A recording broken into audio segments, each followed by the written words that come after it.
അസ്സലാമു അലൈക്കും വറഹ്മത്തുള്ളാഹി തആല വബറകാത്ത്. ഇന്ന് നമ്മൾ പരാമർശിക്കുന്ന ഒരു വിഷയം കഴിഞ്ഞ വീഡിയോയുടെ തുടർച്ച എന്നോണമുള്ള ഒരു കാര്യം തന്നെയാണ്. അതായത് സിഹറുകളെ കുറിച്ച് പറഞ്ഞ ഒരു വീഡിയോയിൽ 7 തരം സിഹറുകളെ കുറിച്ച് ഞാൻ പറഞ്ഞിട്ടുണ്ടായിരുന്നു. അതിൽ ഒന്നാമത്തെ സിഹറിനെ കുറിച്ച് കഴിഞ്ഞ ഒരു വീഡിയോയിൽ പരിപൂർണമായിട്ടും ഞാൻ പരാമർശിച്ചിട്ടുണ്ട്. അപ്പോൾ അതിൽ രണ്ടാമത്തെ ഒരു സിഹർ, അതിനെക്കുറിച്ച് വിശദമായിട്ട് പറയുകയാണ് ഈ വീഡിയോയിലൂടെ.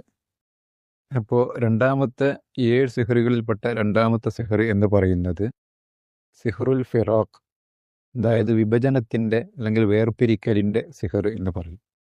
മുഖ്യമായിട്ടും ഭാര്യ ഭർത്താക്കന്മാർക്കിടയിൽ ഭിന്നിപ്പുണ്ടാക്കാൻ വേണ്ടി ചെയ്യുന്ന ഒരു സിഹറാണ് ഈ സിഹർ എന്നുള്ളത്. സിഹറുൽ ഫിറാഖ് എന്ന് പറഞ്ഞാൽ വ്യക്തികൾക്കിടയിൽ അവരുടെ ബന്ധങ്ങൾ മുറിച്ച് കളയുന്ന, അതിനുവേണ്ടി ചെയ്യുന്ന ഒരു സിഹർ ആണ് അർത്ഥം. മുഖ്യമായിട്ടും ഭാര്യ ഭർത്താക്കന്മാർക്കിടയിൽ വിഭജനമുണ്ടാക്കാൻ, അവർക്കിടയിൽ ഭിന്നിപ്പുണ്ടാക്കാൻ, അവരെ തമ്മിലടുപ്പിക്കാൻ വേണ്ടിയാണ് മുഖ്യമായിട്ടും ഈ സിഹർ ചെയ്യുന്നവർ ഈ കാര്യത്തിന് വേണ്ടിയിട്ടാണ് ചെയ്യുന്നത്. മനസ്സിലാക്കേണ്ടത് മുഖ്യമായിട്ടും എന്ന പദം ഇവിടെ ശ്രദ്ധിക്കേണ്ടതുണ്ട്. ഈ സിഹറുൽ ഫിറാഖ് എന്നുള്ളത് മുഖ്യമായിട്ടും ഭാര്യ ഭർത്താക്കന്മാർക്കിടയിൽ ദാമ്പത്യ ജീവിതത്തിൽ വിള്ളലുണ്ടാക്കാനാണ് ചെയ്യുന്നതെങ്കിൽ കൂടി മറ്റ് 2 വ്യക്തികൾക്കിടയിൽ, അതായത് സുഹൃത്തുക്കൾക്കിടയിൽ, അല്ലെങ്കിൽ ജോലി ചെയ്യുന്നിടത്തെ മുതലാളിയെയും തൊഴിലാളിയെയും തമ്മിൽ തെറ്റിക്കുന്നതിന്, അല്ലെങ്കിൽ മറ്റ് സൗഹൃദ ബന്ധങ്ങളിൽ വിള്ളലുണ്ടാക്കാൻ, സഹോദരി സഹോദരന്മാരിൽ വിള്ളലുകൾ ഉണ്ടാക്കാൻ, മറ്റ് അങ്ങനെയുള്ള ബന്ധങ്ങളിൽ, നമ്മളെ കുടുംബ ബന്ധങ്ങളിൽ പോലും വിള്ളലുണ്ടാക്കാൻ ഈ സിഹർ ഉപയോഗിക്കുന്നുണ്ട്. ഈ സിഹർ ബാധ ആ രീതിയിലാണ് ചെയ്യുന്നത്. ബന്ധങ്ങളിൽ വിള്ളലുണ്ടാക്കുക, ബന്ധങ്ങൾ തകർക്കാൻ വേണ്ടിയിട്ട് ചെയ്യുന്ന ഒരു സിഹർ കർമ്മമാണ് ഈ സിഹറുൽ ഫിറാഖ് എന്ന് പറയുന്നത്. പരിശുദ്ധ ഖുർആനിൽ ഭാര്യ ഭർത്താക്കന്മാരെ പിരിക്കാനുള്ള സിഹർ ഇവർ പഠിച്ചു, മുഖ്യമായിട്ടും അത് അവർ പഠിച്ചു എന്ന് അല്ലാഹു സുബ്ഹാനഹു വ തആല സൂറത്തുൽ ബഖറയിലെ 102-ാമത്തെ ആയത്തിൽ ഉത്തബഉ മാ തത്ലു ശയാത്തീനു അലാ മുൽക്കി സുലൈമാന എന്ന് തുടങ്ങുന്ന ആയത്തിൽ വ്യക്തമായി പറയുന്നുണ്ട്, പിശാചുക്കൾ അവർക്ക് ജനങ്ങൾക്ക് സിഹർ പഠിപ്പിച്ചു കൊടുത്തുകൊണ്ട് അവർ കാഫിറായി, അവർ അവിശ്വാസികളായി എന്ന് പറയുന്നുണ്ട്.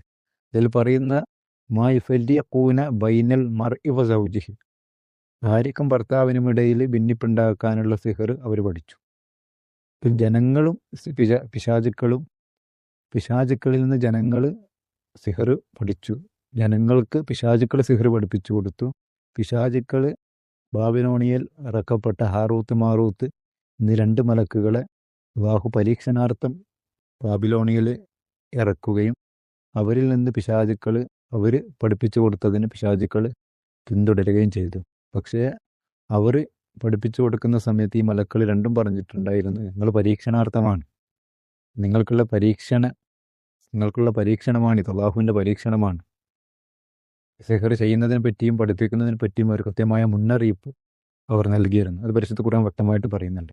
അപ്പോൾ ആയത്തിൽ പറയുന്നത്, ചുരുക്കി പറഞ്ഞാൽ ആയത്തിൽ വ്യക്തമാക്കുന്നത് സിഹറുൽ ഫിറാഖ് എന്ന മാ യുഫരിഖൂന ബൈനൽ മർഇ വ സൗജിഹി, ഭാര്യ ഭർത്താക്കന്മാരെ പിരിക്കാനുള്ള സിഹർ. ഈ സിഹറിനെ പറ്റി ഖുർആൻ വ്യക്തമായിട്ട് പറയുന്നുണ്ട്. അപ്പോൾ മുഖ്യമായിട്ടും ഇന്ന് ജനങ്ങൾ ഏറ്റവും കൂടുതൽ ഉപയോഗിക്കുന്ന സിഹർ എന്നുള്ളത് ഭാര്യ ഭർത്താക്കന്മാരെ തെറ്റിക്കാനുള്ള സിഹറാണ്. ഭാര്യ ഭർത്താക്കന്മാരെ തെറ്റിക്കഴിഞ്ഞാൽ, ഒരു ദാമ്പത്യ ജീവിതത്തിൽ വിള്ളലുണ്ടായിക്കഴിഞ്ഞാൽ ഒരുപാട് ഹറാമുകളും ഒരുപാട് അവിഹിതങ്ങളും അവിശുദ്ധ ബന്ധങ്ങളും ഉണ്ടാവാൻ സാധ്യതയുണ്ട്. അതുകൊണ്ട് തന്നെയാണ് ഇബ്ലീസിന് ഏറ്റവും ഇഷ്ടമുള്ളൊരു കാര്യവും ഭാര്യ ഭർത്താക്കന്മാരെ തെറ്റിക്കുക എന്നുള്ളത്. അപ്പോൾ ഈ ഭാര്യ ഭർത്താക്കന്മാരിപ്പോൾ ഒരു നല്ല രീതിയിൽ കഴിഞ്ഞു പോകുന്ന ഒരു ഭാര്യയെയും ഭർത്താവിനെയും തെറ്റിക്കണമെന്ന് അത് കാണുന്ന ഏതെങ്കിലും ഒരാൾക്ക് തോന്നിയാൽ, അങ്ങനെ തോന്നുമ്പോൾ അതിൽ കൂടുതൽ അയാൾക്ക് തിരികേറ്റി കൊടുക്കാൻ ഇബ്ലീസും ഉണ്ടാവും. അതാണ് നമ്മുടെ കുടുംബത്തിലൊക്കെ കാണുന്നത് പോലെ. ഇപ്പോൾ ജ്യേഷ്ഠാനിയന്മാർ ഭാര്യമാരാണെന്ന് കരുതിക്കും. അപ്പോൾ ജ്യേഷ്ഠനും ഭാര്യയും നല്ല രീതിയിൽ കഴിഞ്ഞു പോകുന്നു, അല്ലെങ്കിൽ അനിയനും ഭാര്യയും നല്ല രീതിയിൽ കഴിഞ്ഞു പോകുമ്പോൾ ജ്യേഷ്ഠൻ്റെ ഭാര്യയ്ക്ക് പ്രശ്നങ്ങളുണ്ടാകും. അല്ലെങ്കിൽ ജ്യേഷ്ഠനും ഭാര്യയും നല്ല രീതിയിൽ കഴിഞ്ഞു പോകും, അല്ലെങ്കിൽ കുടുംബത്തിൽ ആരൊക്കെയും നല്ല രീതിയിൽ കഴിഞ്ഞു പോകും, മറ്റുള്ളവർക്ക് തോന്നുന്നത് ഒരു അസൂയ. അപ്പോൾ അവരെ തെറ്റിക്കാൻ വേണ്ടിയിട്ട് എന്താകും, ഇവരിങ്ങനെ ആലോചിക്കും. ഈ ആലോചിക്കുന്ന സമയത്ത് എന്താക്കും, ഇബിലീസ് കൂടി കുറച്ചുകൂടി പിരികേറ്റി കൊടുക്കും. അപ്പോൾ മനുഷ്യനെ കൊണ്ട് കഴിയുന്ന കാര്യങ്ങൾ, അതായത് അവരെ രണ്ടുപേരെയും തെറ്റിക്കാൻ വേണ്ടി നമ്മൾ അതും ഇതും ഒക്കെ പരസ്പരം പരദൂഷണം ഈ പത്തൊക്കെ പറഞ്ഞിട്ട് ഈ ഭാര്യയും ഭർത്താവിനെയും തെറ്റിക്കാൻ വേണ്ടിയിട്ട് ശ്രമിക്കും. അതിന് കഴിഞ്ഞിട്ടില്ലെങ്കിൽ എന്താ